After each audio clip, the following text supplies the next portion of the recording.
محمود غزنوی اور اس کے غلام ایاز کا ایک سبق آموز واقعہ جس نے محمود غزنوی کو رونے پر مجبور کر دیا۔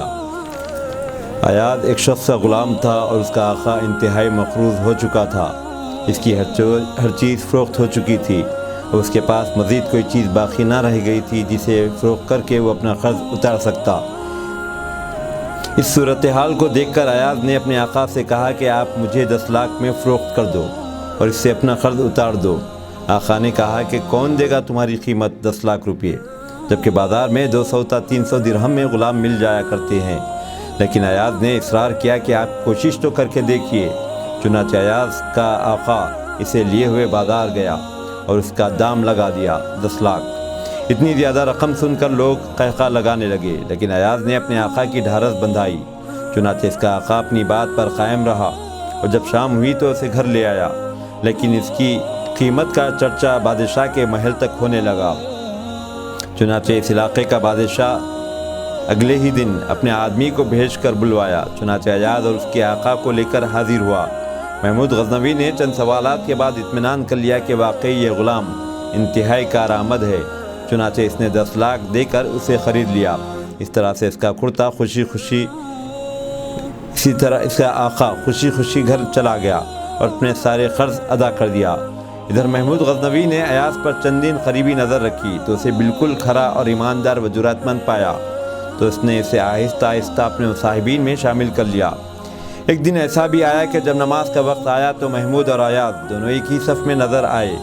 علامہ اقبال نے اس واقعے کو اس طرح بیان کیا: ایک ہی صف میں کھڑے ہو گئے محمود و ایاز، نہ کوئی بندہ رہا اور نہ بندے نواز۔ ایاز کی قابلیت اور اس کی کارکردگی کو دیکھتے ہوئے محمود غزنوی نے اسے اپنے مصاحبین میں شامل کر لیا۔ اب وہ ایاز سے حکومتی انتظامات میں مشورے بھی لیا کرتا تھا، جس کے نتیجے میں ملک کی حکومتی انتظامات بہتر انداز میں مکمل ہوتے رہے۔ لیکن چند قدیم مصاحبین کو ایاز کی اس ترقی سے حسد ہونے لگا۔ چنانچہ انہوں نے ایاز کی حیثیت کو بادشاہ کے سامنے کم کرنے کے لیے بادشاہ کے کان بھرنے لگا، اور پھر شبہات کی پروان چڑھنے میں دیر نہیں لگی۔ مصاحبین نے محمود غزنوی سے کہا کہ ایاز ایک بہت بڑا خزانہ جمع کر رہا ہے، جب اس کے پاس معقول خزانہ جمع ہو جائے گا وہ اسے استعمال کرتے ہوئے آپ کی حکومت کو معزول کر دے گا۔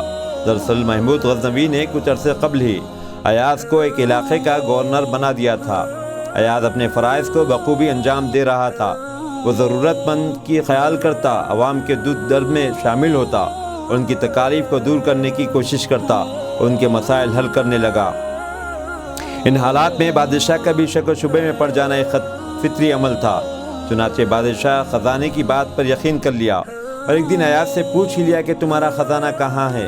تو ایاز نے کہا کہ ایسا کوئی خزانہ میرے پاس نہیں جس میں مال و دولت ہو۔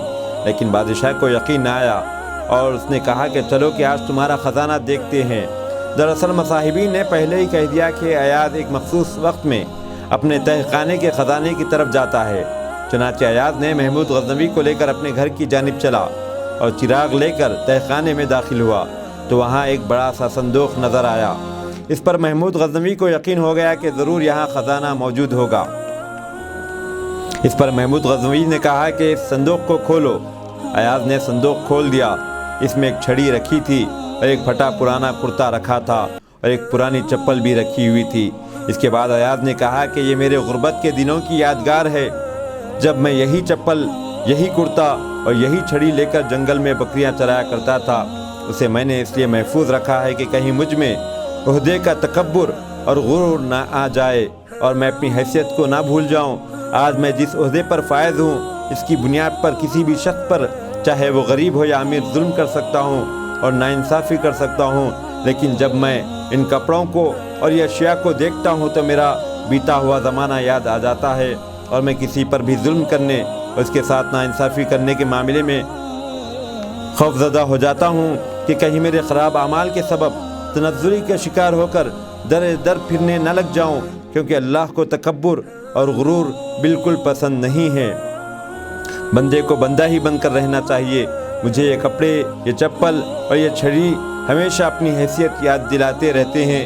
ان تمام معلومات کے بعد محمود غزنوی بہت رونے لگا اور افسوس کرنے لگا کہ کیونکہ اتنے سچے اور ایماندار غلام پر وہ خواہ مخواہ شک کرنے لگا تھا اور قریب تھا کہ اس کے لیے کوئی سزا تجویز کر دیتا۔